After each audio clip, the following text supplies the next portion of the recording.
Hello, Internet, and welcome to Comic Book Talks for the week of July 24th, 2014. However, this week there was only one book I picked up, which was Saga. Well, actually, there's a lot of books I picked up because Comixology had this crazy sale, and actually it's still going on. There's like a bunch of Image stuff I picked up. Let's see, East and West, Pretty Deadly, Rat Queens, and I have all of Saga, so that's not something I picked up, but it's on sale, so if you haven't heard Saga, check it out. It's pretty awesome.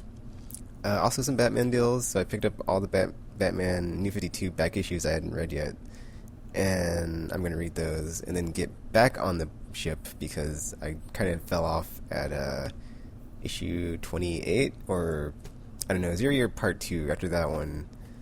Yeah, I was just like, too much Zero, I'd like, whatever, I was enjoying it, it's just, I wanted the, like, not origin story, so yeah, but, yeah, so this week I'm just reading my books from last week because I didn't do a comic book talk last week, so it's going to be Uncanny X-Men, X-Men, and Miss Marvel. So we'll start off here with Uncanny X-Men number, what is this, 23? So yeah, Uncanny X-Men number 23. Pretty interesting cover because it's like, the last will and testament of Charles Xavier. However, no will, the will is, mentioned in whatever, but it's not actually read in this issue, so I guess that's what it's building up to, and maybe we'll get there, but it'll probably be a few issues, so hopefully the next one, we'll see.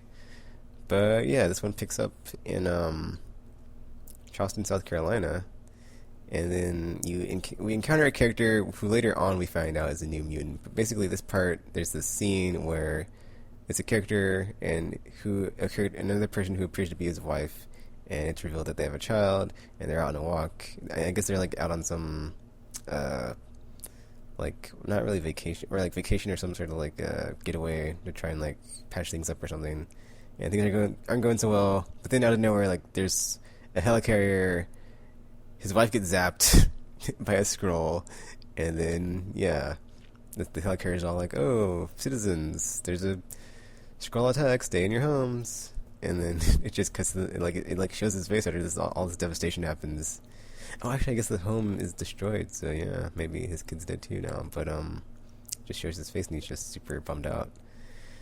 And then we cut to this scene with She-Hulk in her law office, and there's this. She's on the phone about some deal or whatever going down, and there's like this mail carrier dude, and he gives her this thing, and then she looks at it, and she's like, "Oh," she just has this like expression on her face of like, "Oh my gosh." Cut to the next scene in Madripoor. So we have Magneto, Magic, Emma, and Dazzler, and they're looking for Mystique. And then, yeah, they're all just like, yeah, Mystique's not here, blah blah blah. Or they're trying to they're just like saying things, and like Dazzler's like just really peed off still from the last issue when she's like, "I'm gonna get that bitch." So, so she's just like really out of it, and you can like tell because like her expression is just like super just like rage mode, and so yeah, they're in Madripoor doing that. And so, like, Magneto says something about she's not here. And Emma's like, she's not here. And then Dazzler's like, oh, so you're saying I could just give up on her or whatever, blah, blah, blah. And then, Magic's like, well, I can cast a spell and reveal someone's true form, but we need to at least know, she's in the vicinity. And then it just, like, shows Dazzler, like, turn around and just, like, look really angry. And there's, like, this giant burst of light explosion thing. And, yeah. Cut to the next scene, and we are back at the new Xavier School in Canada, and you have the all-new X-Men train outside under Kitty Pryde, which is pretty cool. And then cut back inside, and Scott is looking at the globe of all the New Mutants popping up, and he's having this flashback of the end of Avengers vs. X-Men when he killed Professor X. And, it has this dialogue where it's Professor X saying, "Scott, look around you. I'm begging you, son, stop this now." And then Dark Phoenix Cyclops says, "You are not my father." And then it cuts back to Xavier, and he's like, "That is enough." And then there's a dialogue bubble on the scene when like he's standing over dead Xavier, and it's like Professor. And then it cuts back to the room Cyclops is in, Tempest, and then she's there. Oh, so yeah, they're basically talking, and then we find out that we finally find out what happened to Tempest, and that I guess she aged many years when she disappeared that one time in that one issue when the Shield or they went to train in that one zone in Montana or whatever, and Magic just like teleported them there and left them. But yeah, we find that out, and then we find out that Cyclops already knew, but he knew that because he says that the Cuckoo sisters told him that, but I'm kind of thinking he probably just told them to like read her mind, and then and then they told him, and then Tempest, and he asks her, are you ready to did you get enough courage to like finally tell me what's wrong with you? And then she gets like really angry, and she's like, Professor, ever since I met you, I've heard all the stories about you, how polarizing you are, how people hate you, and I couldn't, for the life of me, figure out what they were talking about, because I thought you were probably the most interesting person I've ever met, until now. Now I see exactly why you annoy people. And then she just like walks away. And then, yeah. Then we cut back to the Jean Grey School, which is the aftermath of the last issue when they fought the Shield Helicarrier Sentinels.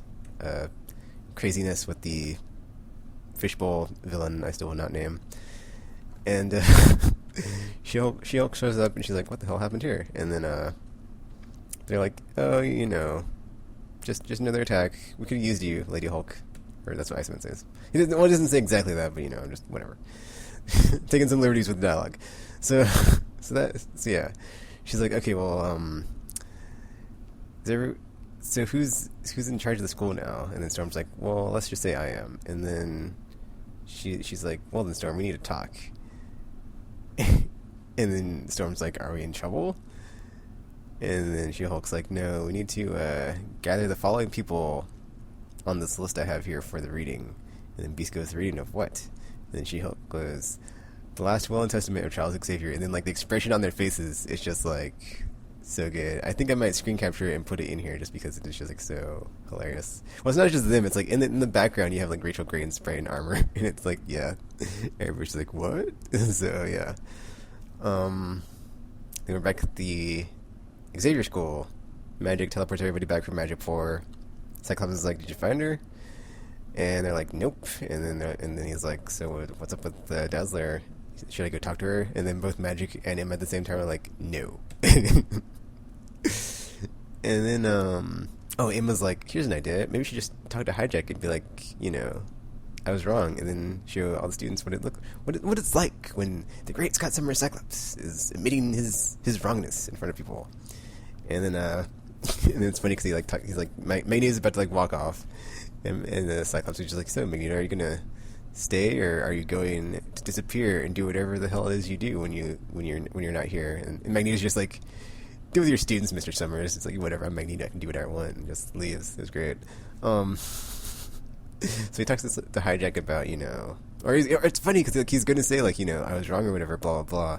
But, like, before he can, finish his point, Hijack interrupts him and is like, you're right. You're right, Cyclops, or Professor Cyclops, I was wrong when I did that, and, it was foolish and reckless, blah, blah, blah. And he's like, I want to be back on the team, because if you don't let me on here, I'm just going to go back to the Jean Grey School with the other weird mutant people. And then Cyclops is like, okay, you're back on the team. You're an X-Man now, again. And then it cuts to, or watching them is everybody in the room. Well, whatever. It's all the New Mutants, I think, except for Tempest. And then one of the Cuckoo sisters is like, that's a lovely moment. And then Emma goes, so let's be nice. And then she says, now who's going to deal with the pop star having a mental breakdown in our bathroom? And then the next scene is really cool because it's basically like Dazzler having a literal reflection, because she's looking in the mirror, and then in the mirror she sees her like self when she says, Dazzler, Agent of S.H.I.E.L.D., back from like issue issue whatever, when like we first saw her on the cover that one time. And then like she keeps looking at it and she keeps seeing like various versions of herself from the past. So that's pretty cool. And then it just like shows her looking down at the sink, and there's like the pair of scissors there, and then she looks up at the mirror one more time, and like she's kind of like crying, so she has like all this like makeup, and it's all like looking all washed out and stuff on her face. So I'm guessing it's hinting at that she's about to like either cut all her hair off or just give herself a very dramatic haircut. And then we cut back to South Carolina. Why were we in North Carolina? Whatever. The character that we were introduced at the beginning, we could see them again now, and then essentially what happens is he has a power manifestation, which I guess is just, showing us that this is a new mutant. So this is continuing the theme of like every however many issues there's a new mutant. So let's see. So we had Gold Balls, Hijack, and it's another dude here. It's this red-haired guy. His name is Matthew because the lady from his past approaches him. But then it's messed up because like he has his power manifestation, and I think he zaps her. So we'll see what happens there. But yeah, we don't exactly know what his power set is. Looks like he can just manifest energy. He makes this like crater-like thing with his powers. So we'll see what happens there. Just telekinesis or just energy projection. And then we go back to the final scene in Shinigami School when She-Hulk's basically there with Storm in the office, and she's like, "Yeah, so this is a weird question, but I need to know because you X-Men are weird and you don't do normal. Is Xavier really dead?" Because she's like, I only want to know because, there's dead and then there's dead. And then, yeah, that's pretty funny. And then she's like, yeah, this will stipulates that everyone in the will be present for the reading of it. And then, she's like, and then like it's funny because like the next panel is like Storm going no, and then Beast is like, of course, and the Iceman's like, who? And then she's like, Scott Summers, you guys know where he is because you really need him here right now, and it's like to be continued. So they cannot continue with the reading of the will until Cyclops shows up. So see what happens next issue. But yeah, I did enjoy that. So looks like. See, I think it's weird because like it's a Uncanny, original Sin tie-in, so I wasn't sure just like how much of it would be like storyline continuation from the last issue, and how much of it would be like just original Sin stuff. So I think this like thing with the will is just like original Sin stuff, and then for the most part though it's just continuation of the storyline. And then I think issue 25. Oh wait, no, that's all new X-Men. I was gonna say like issue 25 all new X-Men. There's like some weird scene with like some dude talking to Beast when he's like was like in his sleep or something, or like waking up. So I'm wondering if it's gonna like have anything to where like Beast gets screwed out of the will, and like Scott gets a bunch of stuff or something. I don't know. This is gonna be interesting. I don't know. I don't know what to expect here. This whole the last will and testament of Charles Xavier is kind of a curveball, so I have no idea what to expect. But yeah, that's X-Men number 23, and I will be coming back with X-Men. I don't know the number of the issue, so forgive me, but I will say it before I start the next segment after this. Or next, whatever. Alright, so I just read X-Men number 16, and I'm about to get my impressions on it. So, yeah. So, we pick up in the lab where Sprite and Primal are healing, and then they both wake up from some sort of sleep, and they're like, oh, we're not on the brink of death anymore. And then Hellion gets them, and he's like, yeah, there's a briefing in 5 minutes or whatever, and he's like telling them what happens on the way.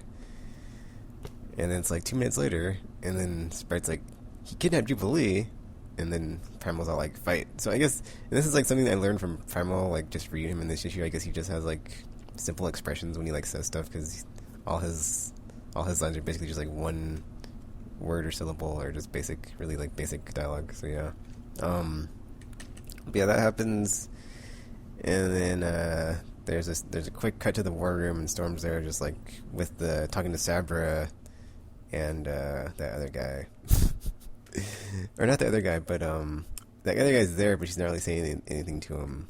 And then Pixie's there. Let's see.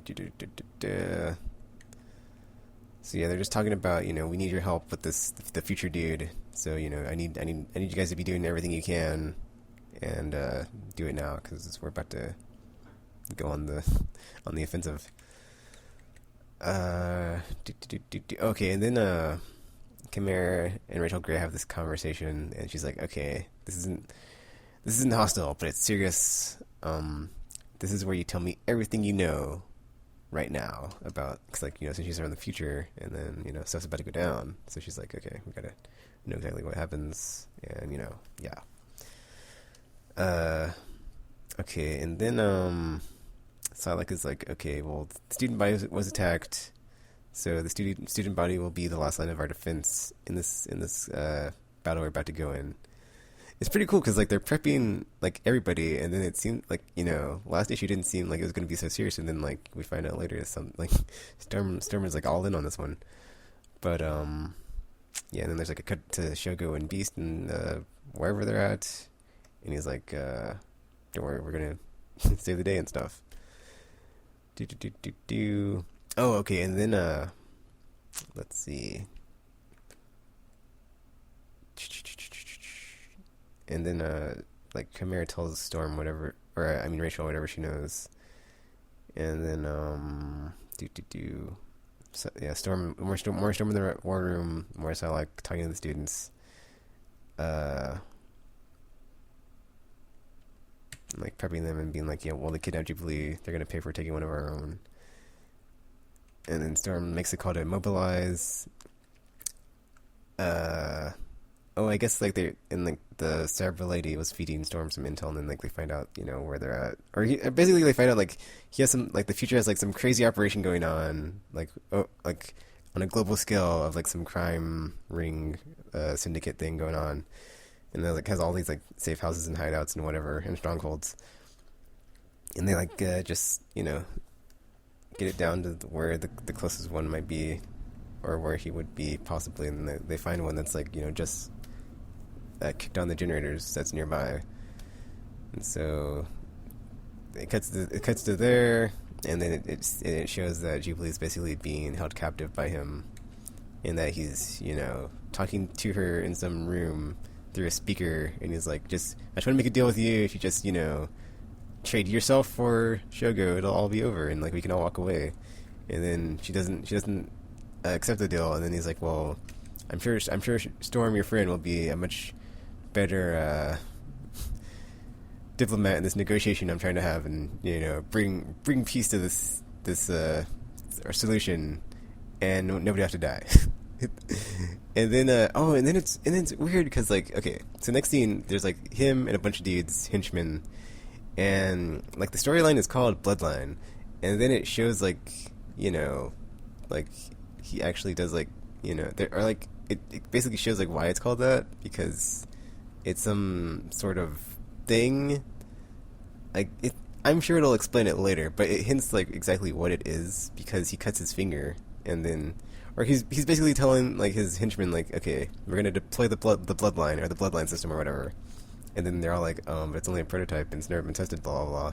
He's like, did you hear me? Did I hesitate? Blah blah blah. And they're like, no, but we need and he's like, oh, and he cuts his finger, and like and he gives him a knife, and so that happens, and then Storm, Rachel, and Chimera are in the Blackbird en route, and or are they in the Dove? They might switch vehicles, whatever. They're en route in like some vehicle, and then they send in Monet, I don't know how to say her name, and then on the sensors, like Chimera sees it, and she's like, oh no, I recognize this, and then Storm's like, what is it? And she's like, oh, this is the some sort of like thing that, or some technological organic. It's weird. It's hard to explain. It's basically somehow I guess I don't know how it works exactly yet, but they spread out the bloodline system across this forest, and the forest has become alive and is like attacking stuff. Because it attacks Monet and then brings her down. And then it's they send in like it's cool because they send in another team to like get up to the point of the perimeter where the bloodline system is active, so they can like get some scans or whatever. And so Psylocke goes in with not all of Bromo Superior, because Bree's not there, but Hellion, Landslide, or Rockslide, and the other dude, I can't remember his name, go in, and they take down some henchmen, and they get to the perimeter, and then they're like, alright, we made it in. And then I guess like also Psylocke is picking up some like mental activity from it, and she's like, oh, it's like some sort of living organic techno-organic thing. It's like It's not exactly a dampening field, but it's like, it is like, I guess.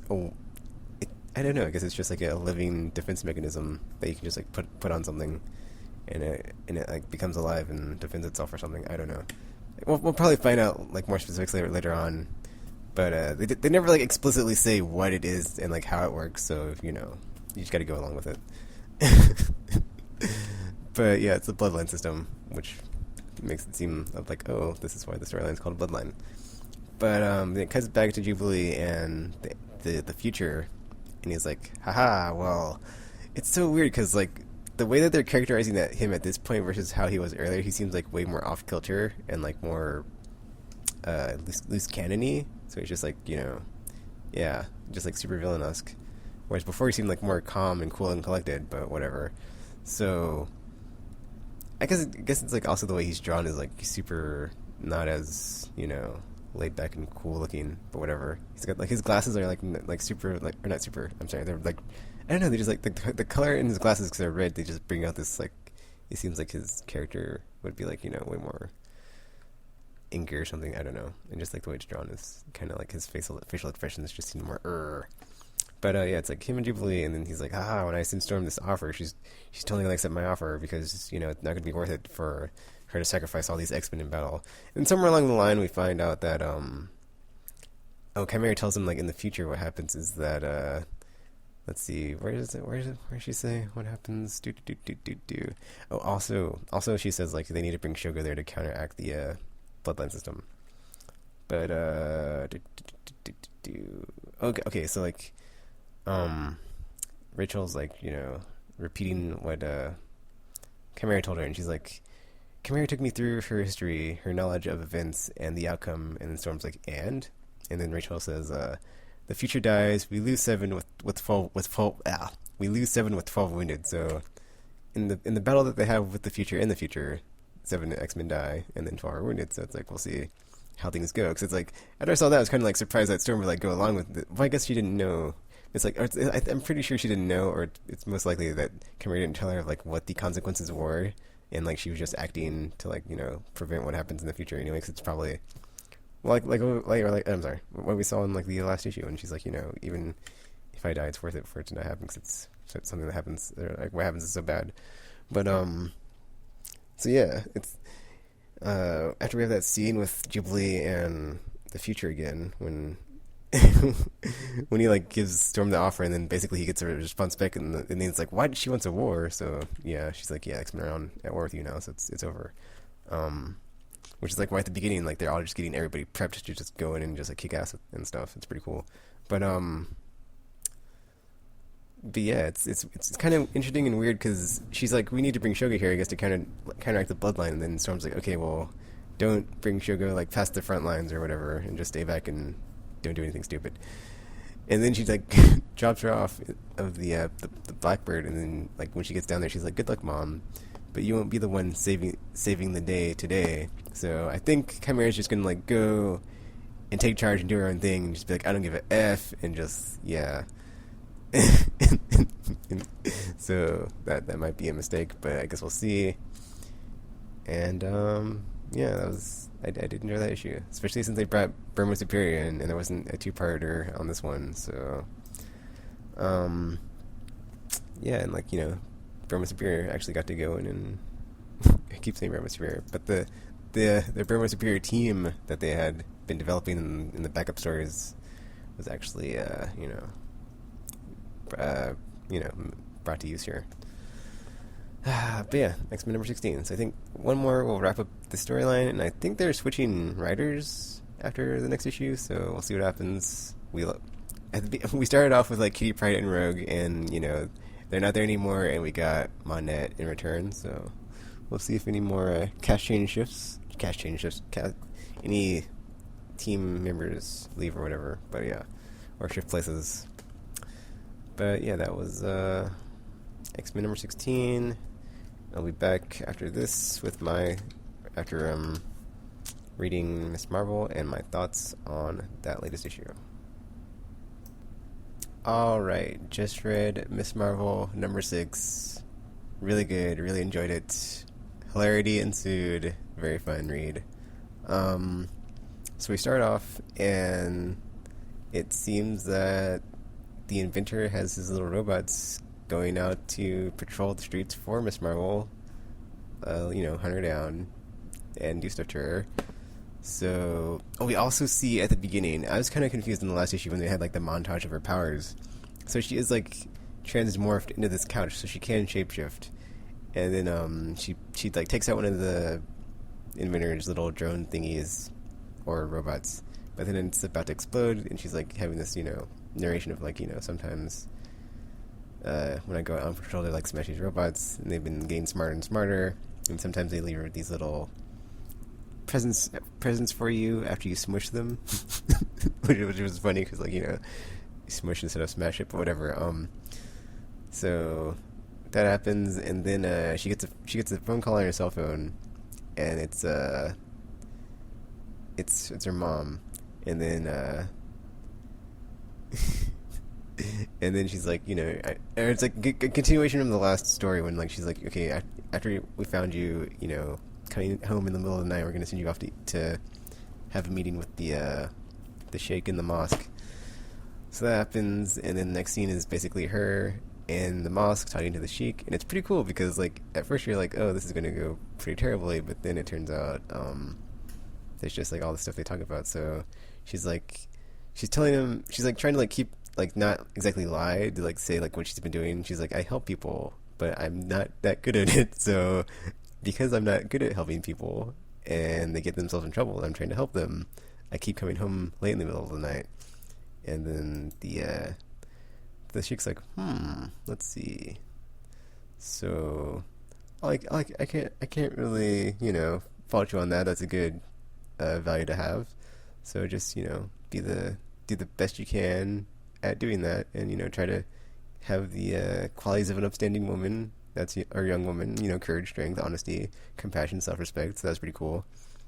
And then she's like, so, or like when she's saying something about how she's not so good at helping people, he's like, well, you should find a teacher. And then she's like, well, how am I going to find someone to teach me how to get better at this helping people thing? And then he's like, well, as the ancient saying goes, when the student is ready, the master will appear. And then she's like cut in the next scene, and then she's just walking, and there's this giant pothole. It's cool because she has like this jacket on with the X-Men X on it, and then like she's like listening to her like Walkman / MP3 player / whatever it is, and then she's like walking by a comic book store, which is pretty cool because like the dude there's like, hey Kamala, you here for the latest issue of Magical Pony Adventures? And then she's like, yeah. And then there's like a giant grr in the pothole, and then they both look down it, and then she's like, does the Cole Street pothole usually growl? And he's like, growl? Like there are alligators in the sewer or something? And then she's like, and she runs away, and she's like, I gotta alert the authorities or whatever, because he's like, where are you going? And then cut the next scene, and she's at the Circle Q, and that's basically it. It basically like shows her run to the Circle Q and then change into the Miss Marvel costume. It's cool too because like she pops out and it's like costume, secret hideout, sidekick, dastardly enemy. What's missing? Theme music. I need theme music. So she's like, I got this whole superhero thing down now. I'm getting pretty good. Still in training, but getting better, which is pretty awesome. So she's like, yep, I'm doing it. And so she runs into the Circle Q. Well, this is like, before she comes out of the Circle Q with like the whole thing I just talked about. She like runs in, and then Bruno's there, and she's like, Bruno, costume. And he's like, what? Now? You're going out? Where? And she's like, sewer. And then, let's see. He's like, are you going to tell me what's going on? And then she goes, only after I figure out whether I'm right or not.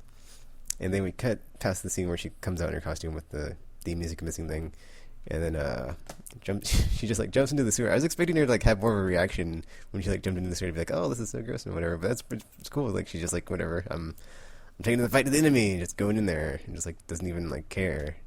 And then she's expecting to find alligators, and she's like, oh, no alligators. It's like, it's dark, it's some kind of smelly, it smells like decomposing and some other stuff.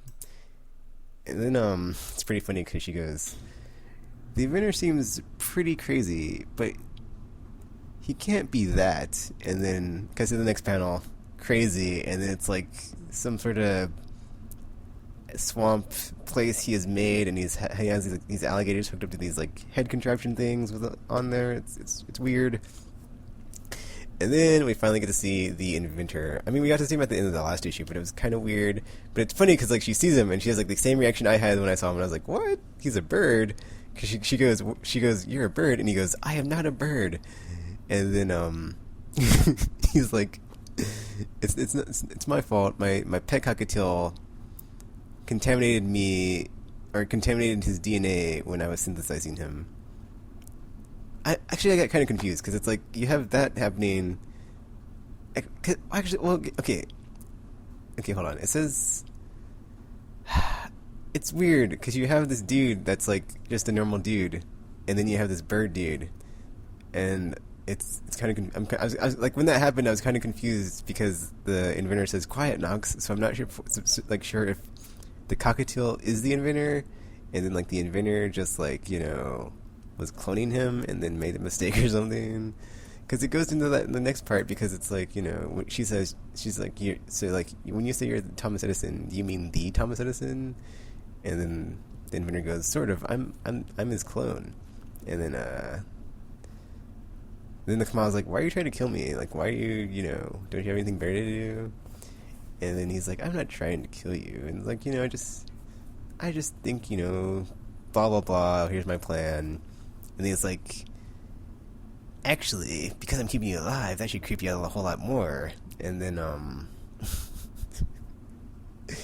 then he's like, now I see that you are deeply relevant to my work. Fight, little girl. I want to watch you fight for your life. And then he shuts her in there with all the alligators. And then there's this katana that just comes in out of nowhere.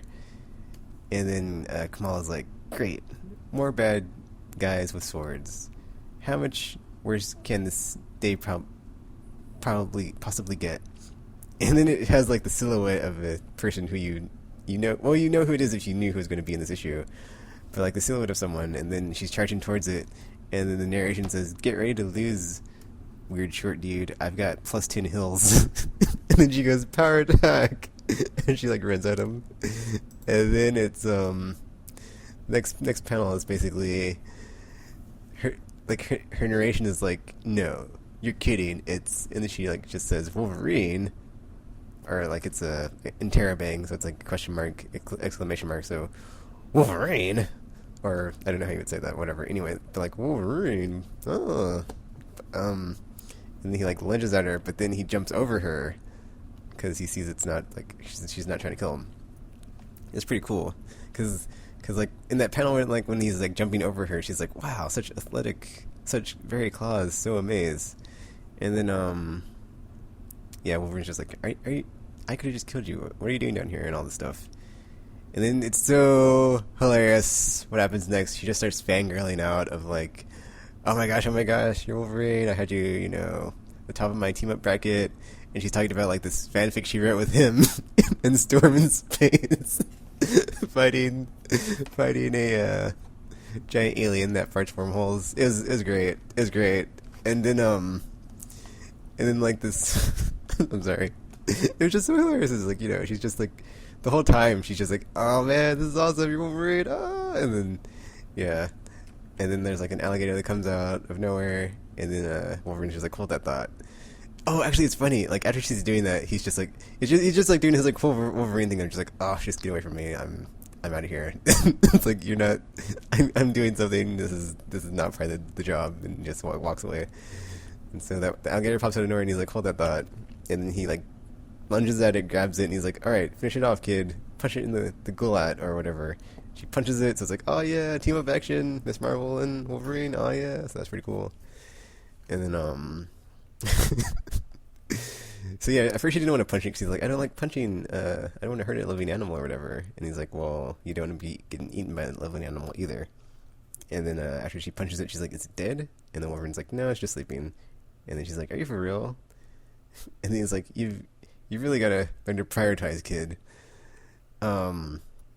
So they're going through the sewer, and he's like, "Oh, security camera or something," and he's like, "Oh, let me take this out." His eyes and ears, and she's like, "Oh, I got it," and just like punches it, being very eager to like show off her skills and stuff to Wolverine. That's pretty funny. Um, oh yeah, and he's like, "Why are you down here?" And he's like, "Oh, this is my fight. That inventor dude totally kidnapped one of my friends, and then came after me, so I'm taking him down." And then Wolverine's like, "Oh well, I'm here because there's a student that ran away from the Jean Grey school, and I'm tracking him here to see just what happened to him. But the trail runs cold here." And then she's like, "Oh, I found a bunch of runaways in this cult house that the inventor had, blah, blah, blah, blah." And then while they're talking, it's like, boom, slam. And like these bars come down, they're stuck, the floor opens, and then like all the water like pours through, and there's like a trapdoor, and they're hanging from the ceiling. And she's like, "Oh man," or "Oh my lord, you're heavy." And he's like, "Sorry, Metal Claws." And he's like, "No, seriously, I don't think I can hold you much longer." And then he's like, "Drop me." And she's like, "But," and he goes, "No, no, no, a planned drop is much better than an unplanned drop." And then she drops him, and he does this like whole somersault thing into the water. It's pretty cool. And then she's like, "Oh no, I can't, I can't stretch my legs that far, and I can't soak. I don't think I can soak 20 feet and heal 2 broken legs. And if I shrink myself, maybe I can break the water's surface tension more easily or something." And then she's falling, and it's like, "Shrink, shrink, shrink, ah!" And then she has a small splash instead of like a giant painful splash. And then Wolverine picks her up because she's like still in small form in like his hand, and he's like, "Nice trick, kid." That's pretty funny. Oh yeah, and then she's like, "Oh yeah, but not really, because my costume got wet, and it's made of that. What's it made of? Slime." And she's like, "It's not supposed to get wet, so it might end up backfiring. So we'll see if that happens in the next issue." Oh, and then I'm sorry. This is a pretty cool issue. I'm kind of like not a Wolverine fan, so like I was kind of like, "Oh, Wolverine, oh." So, but then it's pretty cool because like the next part, she's like, "Oh man." I'm sorry. She's like, "Oh, you look like you're in pain. Are you hurt?" And I was like, "Yeah, I am hurt." But then she's like, "But how you had a healing factor?" Because like we're superpowered twinsies, and I've got a healing factor too. So yeah. So what's up with that? And and he's like, "I did have a healing factor. I don't anymore." And she's like, "Oh, so you're actually hurt?" And he's like, "Yeah, I'm actually hurt."